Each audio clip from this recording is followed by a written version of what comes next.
भक्तों जय माता की। मेरे YouTube चैनल महेश कुमार बंसल में आप सबका स्वागत है। आज मैं बात करने जा रहा हूं जो माघ मास के गुप्त नवरात्र हैं उनकी। आपको पता ही है माघ मास का जो शुक्ल पक्ष है वो कल से शुरू हो रहा है और कल से ही हमारे जो दुर्गा नवरात्र हैं, गुप्त नवरात्र जो है वो शुरू हो रहे हैं। इस बार खुशी की बात यह है कि ये जो दुर्गा के नवरात्र हैं, जो माघ मास के नवरात्र हैं, इस बार ये 9 दिन के ना होके 10 दिन के हैं। जब भी कोई एक नवरात्र बढ़ के आता है तो बड़े हर्ष की बात होती है, क्योंकि उसमें साधक को एक दिन ज्यादा साधना करने का मौका मिलता है। तो ये हम सबके लिए खुशी की बात है कि इस बार जो नवरात्र हमारे वो 9 दिन के ना होकर 10 दिन के हैं। अब इसके पीछे रीजन क्या है? इसके पीछे कारण ये है कि जो एक तिथि है वो बढ़कर आई हुई है। एक तिथि हमारी जो है वो बढ़कर आई हुई है। किस तरह से बढ़ने का मतलब क्या होता है? तिथि किस दिन डिसाइड की जाती है? जो वैष्णो देवी में पंडित जी हैं, गोपाल शास्त्री जी हैं, उनके अनुसार जिस तिथि को सूर्य उदय होता है वो तिथि उस दिन की मानी जाती है। मान लो एक षष्ठी तिथि है उदाहरण के लिए, और वो सुबह 8 बजे तक है। सुबह 8 बजे तक और 8 बजे के बाद मान लो सप्तमी शुरू हो गई, तो उस दिन की तिथि, क्योंकि सूर्योदय षष्ठी तिथि में हुआ है, तो उस दिन की तिथि को षष्ठी तिथि ही माना जाता है। तो उसके अनुसार इस बार जो है हमारी जो 2 तिथि है, एक तिथि जो है वो 2 दिन है। 17 फरवरी और 18 फरवरी को ये हमारी जो है षष्ठी तिथि रहेगी। इस बार जो नवरात्र हैं वो 12 फरवरी से शुरू हो रहे हैं और 21 फरवरी तक हैं। 12 फरवरी से 21 फरवरी तक। और जो षष्ठी तिथि है वो आपकी 17 और 18 फरवरी 2 दिन तक है। मतलब 17 को सूर्योदय भी उसी में होगा और 18 का सूर्योदय भी षष्ठी तिथि में ही हो रहा है। इस वजह से आपकी एक तिथि जो है वो बढ़कर आ रही है। इसलिए हमारे जो नवरात्र हैं इस बार वो 9 दिन की बजाय 10 दिन के हैं। अब बात कर लेते हैं कलश स्थापना का समय का। कलश स्थापना के समय की अगर बात करें तो 12 फरवरी को सुबह 8:34 से लेके और 9:58 तक, सुबह आज 8:34 से लेके 9:58 तक शुभ मुहूर्त है कलश स्थापना करने का। अगर कोई साधक इस समय पे नहीं कर पाता तो दोपहर के समय में फिर से आपके पास समय है अभिजीत मुहूर्त में 12:13 से लेके 12:58 तक का। ठीक है, तो ये 2 शुभ मुहूर्त हैं। इन 2 शुभ मुहूर्त में आप अपनी कलश स्थापना कर सकते हैं, अखंड ज्योति का पूजन कर सकते हैं, दिया जला सकते हैं। ठीक है, एक बात तो ये हुई कि आपका जो तिथि है वो कब से कब तक है, एक तिथि बढ़ के आ रही है, और जो कलश स्थापना का समय है, शुभ मुहूर्त है, अभिजीत मुहूर्त है, वो कब से कब तक है। अब बात करते हैं 10 महाविद्याओं की। ये जो गुप्त नवरात्रे होते हैं ये 10 महाविद्याओं की होती हैं। जैसे आपको पता है 10 महाविद्या हमारी होती है, महाकाली होती है, धूमावती, बगलामुखी, छिन्न मस्तिका।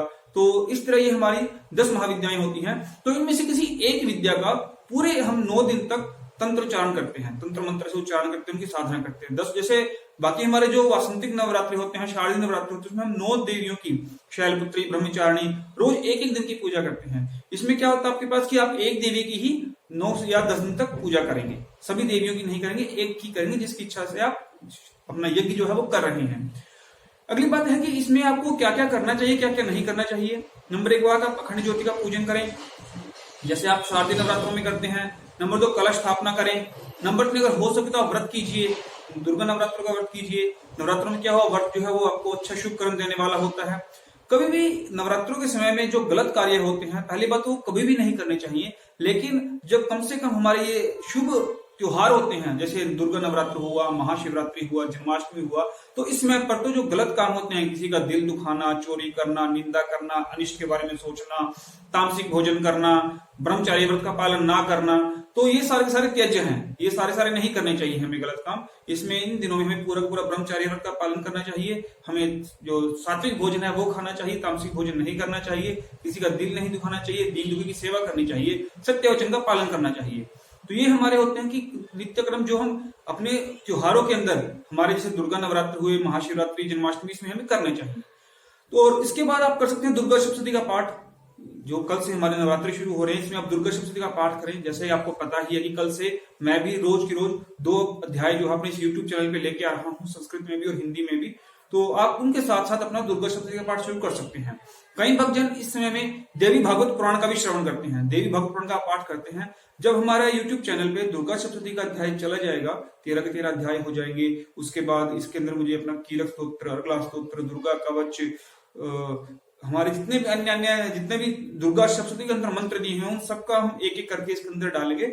उसके बाद जब दुर्गा सप्तशती कंप्लीट हो जाएगी, उसके बाद फिर हम श्रीमद देवी भागवत पुराण है उसका भी अध्ययन करेंगे अपने यूट्यूब चैनल पे। ठीक है, वो हमारी बाद की प्लानिंग है। अभी जो प्लानिंग है जो कल से हमारी शुरू हो रही है वो है दुर्गा सप्तशती की। तो आप सब क्या कीजिए, दुर्गा सप्तशती का पाठ कीजिए। जिनके पास देवी भागवत पुराण है वो देवी भागवत पुराण का पाठ का श्रवण कीजिए। ब्राह्मण को बुलाइए, उस दिन आप अपना पूजा पाठ शुरू कीजिए। और इन नवरात्रों को गुप्त नवरात्र कहा जाता है, क्योंकि इस दिन ये जो नवरात्रे होते हैं इनमें जितनी भी पूजा पाठ जो होती है वो साधक गुप्त तरीके से करता है। जैसे हमारे आम नवरात्रे होते हैं जो अप्रैल में आते हैं या अक्टूबर में आते हैं, उसमें हम क्या करते हैं, पूरी धूमधाम से हम नवरात्रे मनाते हैं, घर को साज सज्जा करते हैं, हम घर के अंदर कीर्तन कराते हैं, ढोलक छेनों से हम पूरे वातावरण को गुंजायमान करते हैं, जागरण करते हैं। जब हम विसर्जन के लिए जाते हैं, शाखा विसर्जन के लिए जाते हैं, तो हम ढोल नगाड़ों के साथ जाते हैं, तो वो पूरा प्रत्यक्ष रूप से होता है। लेकिन जो ये गुप्त नवरात्र होते हैं, इसमें साधक को जो साधना करनी चाहिए वो गुप्त तरीके से करनी चाहिए। इसमें जो कोई शोर शराबा नहीं करना चाहिए, हमें घर के अंदर सिंपल अपना दीपक जलाना चाहिए, अपना कलश स्थापना करनी चाहिए, अपना पूजा करना चाहिए। और जिस दिन विसर्जन का समय हो तो चलते पानी के अंदर हमें अपनी शाखा रोपण जो है वो विसर्जित करनी चाहिए, वो भी गुप्त तरीके से, बिना किसी ढोल नगाड़े के, बिना किसी शोर शराबे के नहीं करनी चाहिए। अपनी पॉलिथीन में डालिए और अपने बाइक पे, स्कूटर पे या पैदल जैसे भी आपको उचित लगे वैसे आप जाइए, प्रवाहित कर दीजिए जल, चलते जल के अंदर।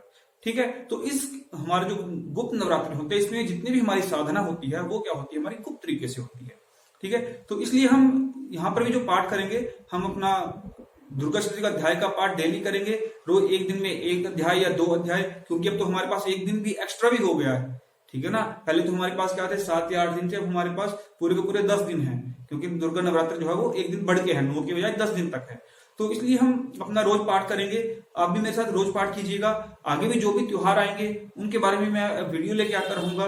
जिस किसी को भी मेरी पुरानी वीडियो देखनी है, मेरे YouTube चैनल पे जाके जो वैष्णो देवी की मैंने आपको प्रातःकालीन आरती के बारे में बताया है, सायंकालीन आरती के बारे में बताया है, आप उनको जरूर देखिए। और आगे जो भी आपको लगे कि इस कार्यक्रम में होना चाहिए, इस YouTube चैनल में ये होना चाहिए, वो आप मुझे जरूर मैसेज कीजिए। ठीक है, आप सबके लिए धन्यवाद। जय माता की।